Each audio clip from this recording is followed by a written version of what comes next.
Hello बच्चे लोग, कैसे हैं आप सभी। होप आप सभी लोग ठीक होंगे। तो मैं आप लोग के लिए लाई हूँ एक नया पाठ जिसका नाम है ईदगाह। आपकी हिंदी पाठ्य पुस्तक एनसीईआरटी रिमझिम की ये पाठ है जिसका नाम है ईदगाह। इसके लेखक हैं मुंशी प्रेमचंद।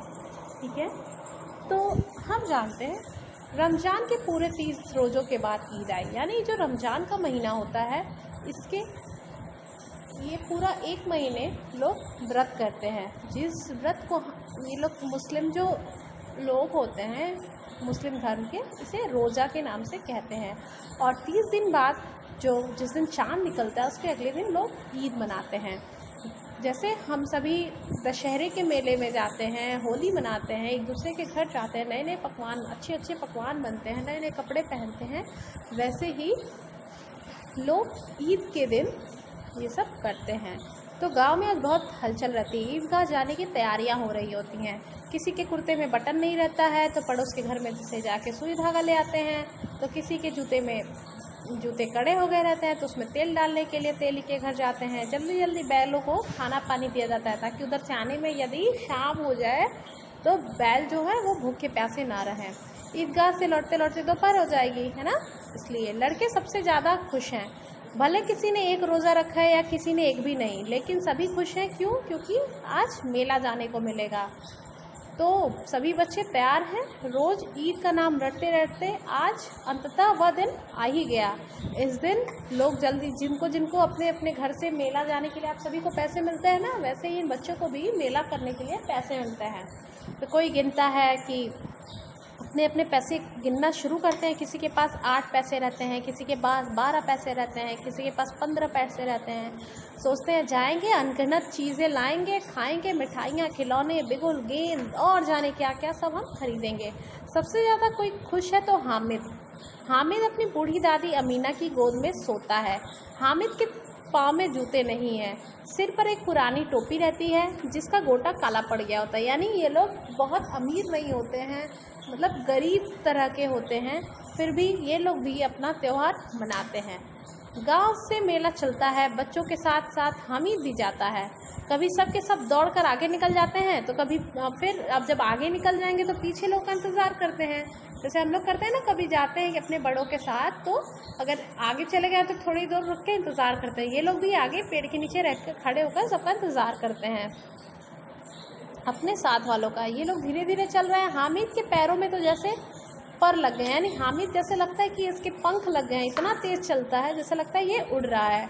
शहर आ जाता है, बड़ी बड़ी इमारतें आने लगती हैं। शहर की क्या पहचान है? बड़ी बड़ी बिल्डिंगें, बड़ी बड़ी इमारतें। यहाँ अदालत है या कॉलेज है या क्लब घर है। इतनी बड़ी कॉलेज में कितने लड़के पढ़ते होंगे। ये सब लड़के नहीं हैं जी, बड़े बड़े आदमी हैं। सच, उनकी बड़ी बड़ी मूछें हैं। इतने बड़े हो गए अभी तक पढ़ने जाते हैं, न जाने कब तक पढ़ेंगे और क्या करेंगे इतना पढ़कर। हामिद के मदरसे में तो 2-3 बड़े बड़े लड़के हैं, बिल्कुल 3 कौड़ी के, मतलब बिल्कुल बेकार, रोज़ वहाँ खाते हैं, काम से जी चुराने वाले हैं।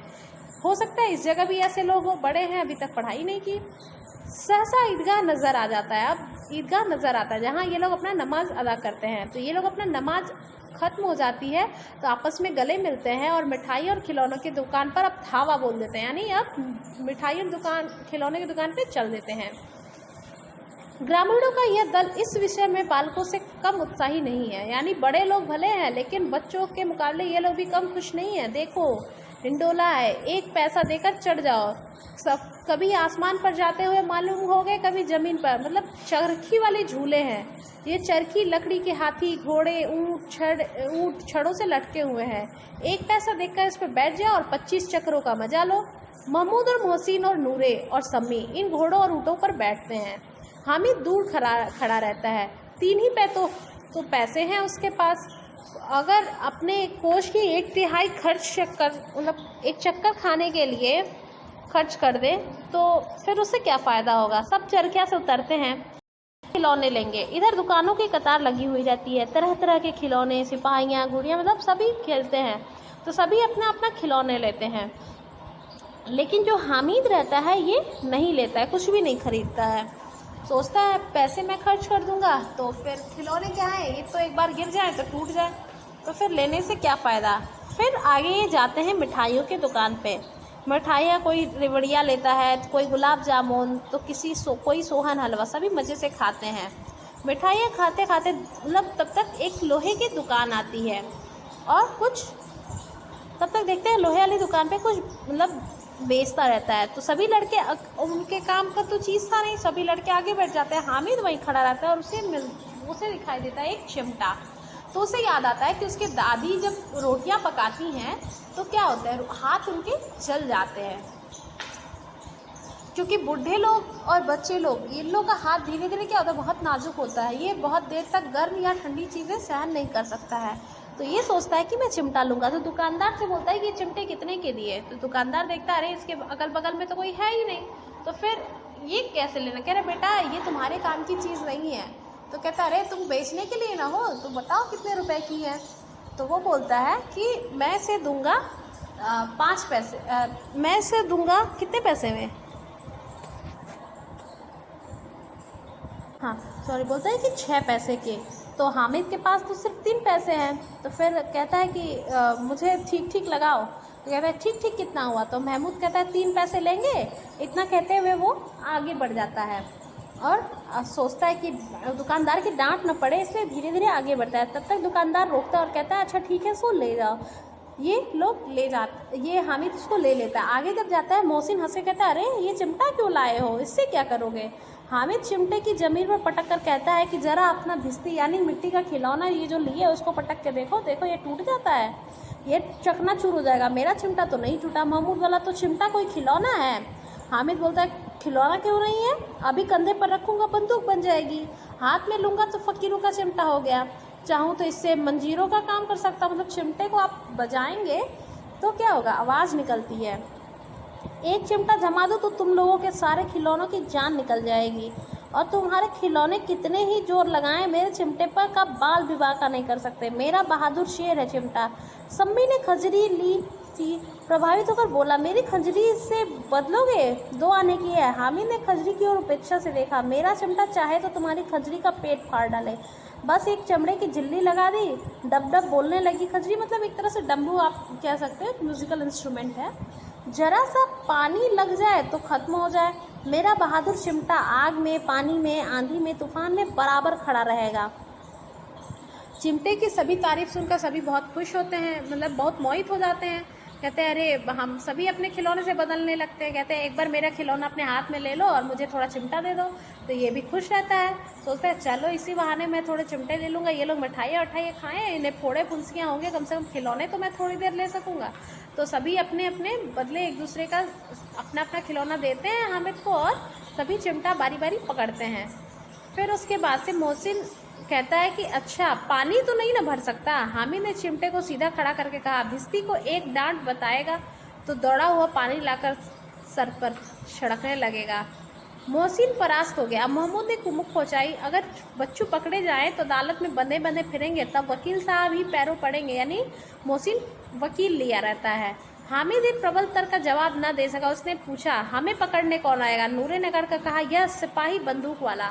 यानी हामिद जो रहता है ये बंदूक वाला सिपाही खरीदा रहता है। हामिद ने मुंह चिढ़ाकर कहा ये बेचारे हम बहादुर रुस्तमे हिंद को पकड़ेंगे। अच्छा लाओ अब जरा कुश्ती हो जाए, इसकी सूरत देखकर दूर से भागेंगे, पकड़ने क्या बेचारे।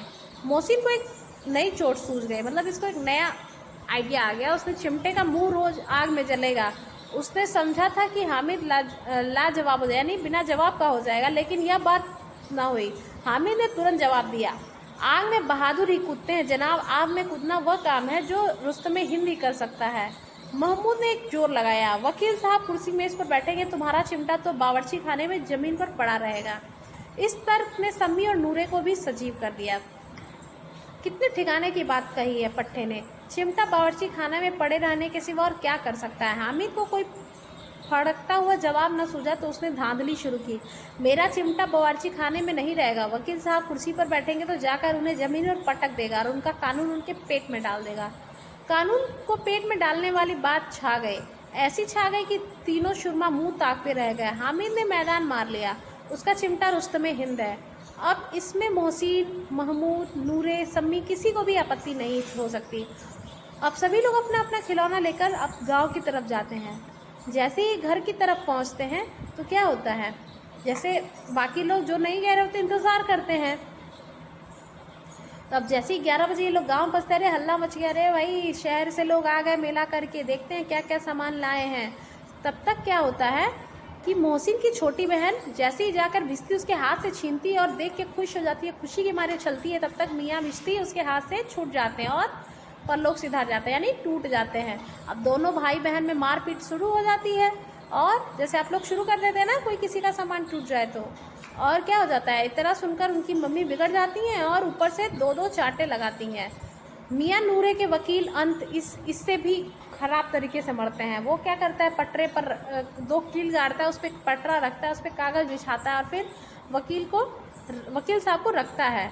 तब तक क्या होता है, अब उसको पंखा डुलाना शुरू करता है। ऐसे हवा जैसे ही देता है तब तक क्या होता है, हवा से या फिर मालूम न जाने कैसे क्या होता है, वकील साहब ऊपर से नीचे गिर जाते हैं और टूट जाते हैं। ख़त्म कहानी उनकी भी। अब महमूद के सिपाही की बारी आती है। वो उसे चटपट गांव का पहरा देने के लिए चार्ज मिल जाता है। उसके लिए वो क्या करता है, एक टोकरी लाता है, टोकरी में लाल रंग के कपड़े, मतलब फटे पुराने चिथड़े टाइप के कपड़े बिछाता है, उसमें सिपाही सबको आराम से बैठाता है। नूरे ये टोकरी उठाता है और मतलब शहर के अपने घर के चक्कर लगाने लगता है बाहर। तो उसके 2 छोटे भाई सिपाही की तरह छोने वाले, जाके लो छोने वाले, मतलब छोटे हैं तो तुलतुलाते हैं, ऐसे पुकारते हैं। महमूद को ठोकर लग जाती है, टोकरी उसके हाथ से छूट के गिर जाती है और मियाँ सिपाही अपनी बंदूक लिए ज़मीन पर गिर जाते हैं और उनकी एक टांग में चोट आ जाती है, यानी एक टांग टूट जाती है। महमूद को याद आता है, वो तो अच्छा डॉक्टर है, किसी तरह मरहम पट्टी करता है, एक टांग उसकी जोड़ता है, फिर खड़ा करता है, तब तक धड़ाक से फिर गिर जाता है और ऐसे देखते देखते कई बार गिर जाता है। अब ये क्या करता है, उसकी दोनों टांगें तोड़ देता है। अब आराम से कम बैठा तो रहेगा। अब मियाँ हामिद की बारी आती है, उनका हाल सुनिए क्या होता है। अमीना उसकी आवाज़ सुनते ही दौड़ती हैं, उसकी दादी, और उसे गोद में उठाकर कहती हैं कि उसके हाथ में चिमटा देखकर चौंक जाती हैं, अरे ये चिमटा कहाँ से लाए। वो बोलता है मैंने मेला से लिया है। कितने पैसे में? 3 पैसे के दिए। अमीना छाती पीट लेती, कहती ये कैसा बेवकूफ़ लड़का है, दोपहर हुआ है, कुछ न खाया न पिया और ये चिमटा उठा लाया। सारे मेले में तुझे और कोई चीज़ न मिली जो इस लोहे का चिमटा उठा लाया। गुस्साती है। हामिद ने कहा तुम्हारी उंगलियां तवे पे जल जाती इसलिए मैंने इसे ले लिया। बुढ़िया माता जो होती है, बुढ़िया दादी, उनका क्रोध तुरंत प्यार में बदल जाता है। कहती है अरे इतना छोटा बच्चा, इसके में अभी त्याग, इतना सद्भाव और इतना बुद्धि विवेक है, ये दूसरे को खिलौना देखते हुए, मिठाइयाँ खाते हुए कितना ललचाया होगा, लेकिन फिर भी इसे उस समय भी अपनी बुढ़िया दादी की ही याद आई। अमीना का मन एकदम खुश हो जाता है, वह रोने लगती हैं। दामन फैलाकर, अपना आंचल फैलाकर हामिद को दुआएं देती जाती हैं और आंसू की बड़ी बड़ी बूंदें गिराती जाती हैं।